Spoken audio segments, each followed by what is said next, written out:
전 세계 어린이 영화를 한자리에서 볼 수 있는 서울국제 어린이 영화제의 막이 올랐습니다. 영화제는 일주일간 진관동, 한옥마을 등 은평구 곳곳에서 펼쳐지며 영화제 기간 130여 편의 어린이 영화가 관객들을 만납니다.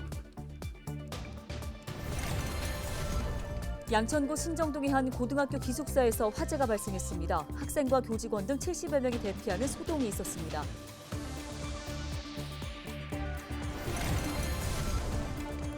서울시가 스토킹 피해자들의 안전한 일상 회복을 위해 신고 초기부터 사후 관리까지 원스톱 지원에 나서기로 했습니다. 전국 최초로 스토킹 피해자 지원 전담 조직을 만들고 민간 경호 서비스를 시작합니다.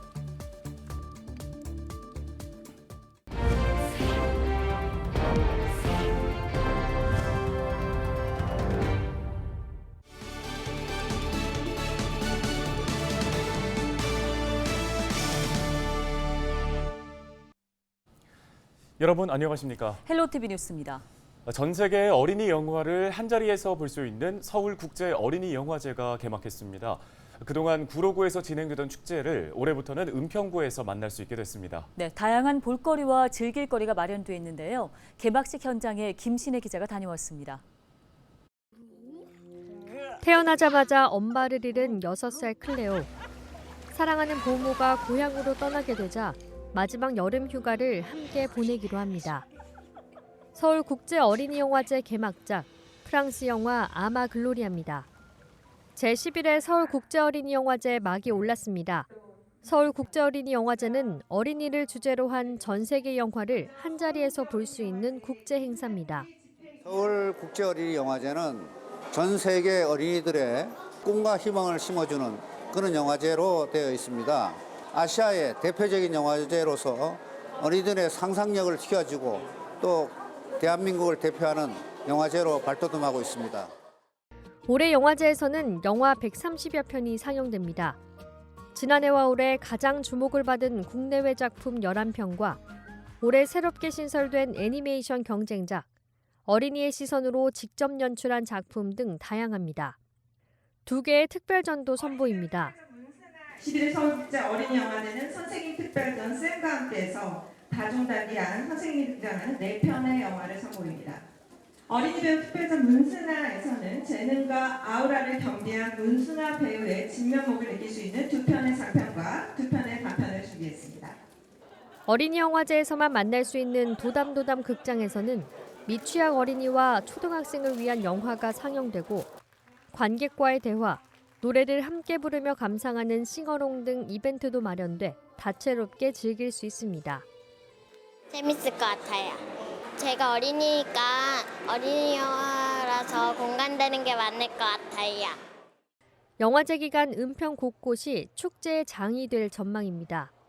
16일부터 이틀 동안 한문화 공영주차장에서는 영화 주토피아 등 애니메이션이 야외에서 상영되고 은평 역사한옥 박물관에서는 그림책 더미를 만드는 행사와 음악 콘서트, 마술쇼, 플리마켓 등 부대 행사도 진행됩니다. 은평에서 정말 종합 선물 세트 같이 준비를 했습니다. 또 이게 어린이 영화제라고 하지만 가족 영화입니다. 그래서 모든 분들이 오셔서 감동을 받고 가는 그런 시간들이 되었으면 좋겠고요. 그동안 코로나로 인해서 많이 힘드셨을 텐데 많이 힘 받으시기 바랍니다. 그리고 많이 와주세요. 앞으로 해마다 은평에서 펼쳐질 국제 어린이 영화 축제. 영화제 티켓은 홈페이지나 현장에서 예매할 수 있습니다.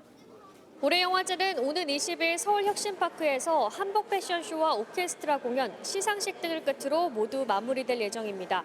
헬로티비 뉴스 김신혜입니다. 13일 밤 9시쯤 양천구의 한 고등학교 기숙사에서 화재가 발생했습니다. 불은 1시간 만에 꺼졌지만 학생 등 70명이 대피했고 7명이 연기를 마셔 병원으로 이송됐습니다. 경찰과 소방당국은 학생이 전동 킥보드를 충전하다가 불이 시작된 것으로 보고 증거물을 국과수에 의뢰했으며 정확한 화재의 원인을 조사하고 있습니다. 서울시가 스토킹 피해자들의 일상 회복을 위해 전국 최초로 전담 조직을 출범하고 원스톱 지원에 나섰습니다. 전담 조직인 스토킹 피해자 원스톱 지원 사업단은 피해 지원관과 사례관리사, 범죄 심리 분석관 등 6명으로 구성되며 초기 상담을 통해 피해자 지원을 위한 대책을 수립하게 됩니다. 또 피해자 안전 지원을 위해 보호시설과 경호 서비스는 물론 최고 200만 원의 이주비를 지원합니다. 더불어 의료비와 전문 심리 상담과 함께 변호사를 통한 법률 소송도 지원합니다. 은평구가 추진하고 있는 불광중학교에서 폭포동 도로 개설 사업을 두고 주민들이 반발하고 있습니다. 은평 뉴타운 폭포동 2, 3, 4단지 주민 250여 명은 14일 오전 은평구청 앞에서 불광중학교 폭포동 도로 개설에 반대하는 집회를 열었습니다. 주민들은 도로가 개설될 경우 차량 증가로 인해 주거 환경이 나빠지는 것은 물론 교통 수요 분산 효과도 기대할 수 없다고 주장했는데요. 그러면서 주민들의 반대에도 은평구가 수십억 원의 혈세를 투입해 공익적 가치가 없는 사업을 추진하려 한다며 도로 개설 계획 철회를 촉구했습니다. 해당 도로는 폭 12m, 길이 410m 편도 1차선 도로로 불광중학교에서 은평 뉴타운 폭포동 아파트로 이어집니다. 당초 은평구는 2025년 사업 완료를 목표로 다음 달 착공할 계획이었지만 도로 선형 변경이 필요하고 도로 부지의 대부분이 최근 발표된 한옥마을 사업 대상지에 포함돼 있어 도시계획 변경이 불가피한 상황입니다.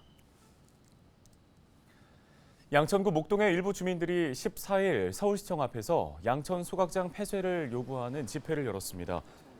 주민들은 양천 소각장으로 인해 분진과 소음 등으로 고통받고 있다며 폐쇄해달라고 요구하고 있는데요. 지난 1996년에 건립된 양천 소각장은 환경부의 소각장 사용 연한인 15년을 훌쩍 넘긴 상태입니다.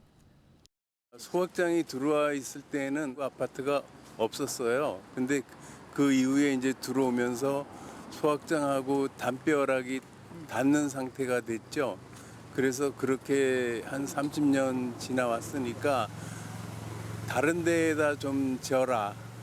여기는 오래 소각장이 있었으니까 폐쇄하든지 이전을 해달라고 요구를 하고 있는 겁니다. 한편 서울시는 양천과 노원 등 기존의 소각장을 현대화해 처리 용량을 늘리는 방안을 유력하게 검토하고 있는 것으로 나타났습니다. 주민들은 현대화 계획은 소각장을 그 자리에 영구히 두고 사용하겠다는 것이라며 오는 19일 시청 앞에서 양천 소각장 폐쇄를 요구하는 대규모 집회를 열겠다는 계획입니다. 양천문화재단 노조원 등 10명이 구청장에게 면담을 요구하다가 경찰에 연행됐습니다. 양천경찰서는 13일 오후 2시 반쯤 공공운수노조 양천문화재단 분회 노조원 6명 등 9명을 퇴거 불응 혐의로 현행범 체포했습니다. 약 40분 뒤에는 공공운수노조 서울지부장을 추가로 체포해 연행했습니다. 체포된 노조원들은 양천구청 청사 안에서 구청장에게 면담을 요구하다가 밖으로 나가달라는 구청의 요청에 응하지 않은 혐의를 받고 있습니다. 이들은 낮은 임금과 인력 부족 등 열악한 근무 환경을 개선하기 위해 노조를 결성해 양천문화재단과 교섭을 벌이다 결렬되자 양천구청에 직접 문제 해결을 촉구하고 있습니다.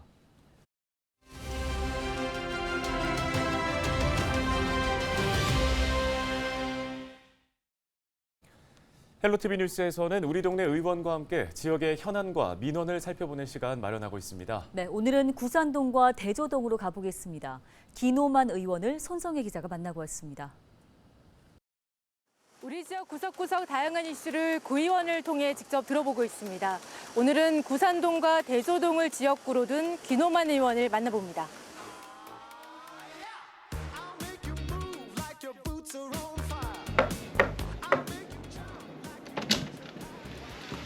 기자님 안녕하세요.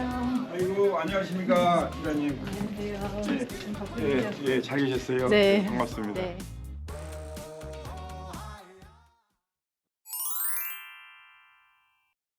초선 때는 사실 그 열정도 있었지만은 또 제대로 몰랐었고 또 재선 때는 또 다른 감이 또 있더라고요. 주민에게 뭔가를 좀 남기고 싶다, 해드리고 싶다 그러고 이제 그 3선제 들어오니까 시대가 우리 의원들한테 뭘 요구하는가, 주민들은 뭘 우리한테 주문하고 계시는가 이런 그렇게 큰 마음의 부담이 가고 있습니다.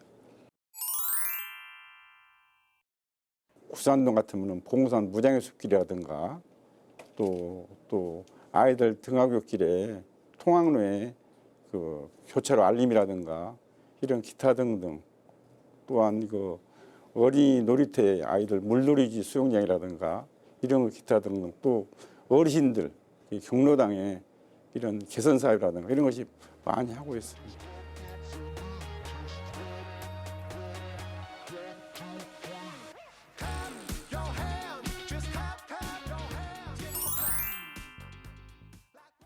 (2015년도) 16년도 그때부터 봉산 무장의 숲길을 만들려고 제가 염두에 두었지요. 강병원 의원이랑 또 구산동 주민자치위원 여러분과 구산동 주민들과 함께 안산 둘레길을 또 답습하고 해가지고 오늘날 이루어졌는데요. 여기 앵봉산, 이말산, 백년산 이렇게 컨셉을 잡았어요. 이게 둘레길을 잡았는데 우선 우리 봉산 먼지 무장길을 만들자 해가지고 시작이 됐는데 이 자리에서부터 수국사에서부터 봉산정까지 하고 증산동에서 편백숲길까지 해서 이 갑가을이 같이 올라가게 됐습니다. 그래가지고 8월 초에 이번에 개통이 됐습니다. 우리 주민들이 더 안전하게 쾌적하게 이렇게 오르내리기 하시기 위해서는 안전이 중요하지 않겠습니까? 그래서 요즘 17개소에 CCTV를 45대를 지금 설치해서 돌아가고 있고요. 특히 우리 그 장애인분들, 어르신분들이 더욱더 좋아하시고 그래서 정말 보람을 느끼고 있습니다. 우리 은평구에서 최초로 처음으로 시작된 사업입니다. 우리 대조초등학교 통학로에 이면도로이기 때문에 신호등이 없어요. 그래서 바닥 신호등, 교통 알림이 신호등을 지금 만들었습니다. 첫째, 우리 경로당 어르신들 개선 사업이랄까, 또 여가를 줄일 수 있는 노래방기 같은 것도 지금 많이 해드리고 있습니다. 해드리고 있고, 또 우리 아이들, 어린 아이들, 또 이제 어린이 공원에 물놀이장을 지금 4개를 개설해가지고 어린 아이들이 너무나 좋아해가지고 내년에는 전동 아닐지라도 많이 어린이 공원에다가 아이들 물놀이장을 만들어 드릴까 합니다. 더욱더 우리 은평을 위해서 일할 것이고 여러분들 기억에 남는 사랑받는 의원이 되겠습니다. 우리 은평 국민 여러분 사랑합니다.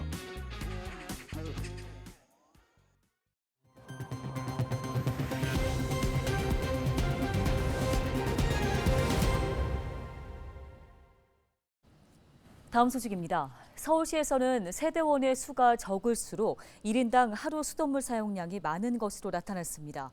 서울시가 51만 가구를 대상으로 세대원 수에 따라 1인당 하루 평균 수돗물 사용량을 조사한 결과 1인 세대가 264리터로 가장 많았습니다. 이어서 2인 세대는 218리터, 3인 세대는 192리터 순으로 나타났으며 6인 세대는 135리터로 1인 세대의 절반 수준으로 조사됐습니다. 또 연령별, 성별 사용량은 50대 여성이 316리터로 가장 많고 20대 여성이 238리터로 가장 적었습니다. 고장난 장난감을 기부하고 새로운 장난감을 받을 수 있는 행사가 열립니다. 양천구는 오는 22일 해누리타운에서 장난감 기부 나눔 행사를 연다고 밝혔습니다. 각 가정에서 기부받은 장난감은 수리와 소독 과정을 거쳐 아동복지센터와 보육원 등에 전달되는데요. 또 기부에 참여한 가정은 행사 당일 새로운 장난감을 받을 수 있습니다. 평균 연령이 70대인 양천 구립 실버 합창단이 15일에 정기 공연을 개최합니다. 아름다운 인생을 주제로 하는 이번 공연에서는 사랑을 주제로 한 합창 가곡과 대중에게 친숙한 세계의 명곡 등이 무대에 오르게 되는데요. 공연 장소는 양천문화회관 대극장으로 관람 비용은 무료입니다. 은평구의 자동차 관련 과태료 체납액이 100억 원에 달하는 것으로 나타났습니다. 은평구는 지난 7월 말 기준 자동차 관련 체납액이 92억 원으로 전체 과태료 체납액의 80%를 차지한다고 밝혔는데요. 이에 은평구는 9월 한 달을 번호판 영치 집중의 달로 정하고 체납 차량 정리에 나서기로 했습니다. 특히 고액 상습 체납자에 대해서는 압류나 명단 공개 등 강력한 조치를 취할 계획입니다.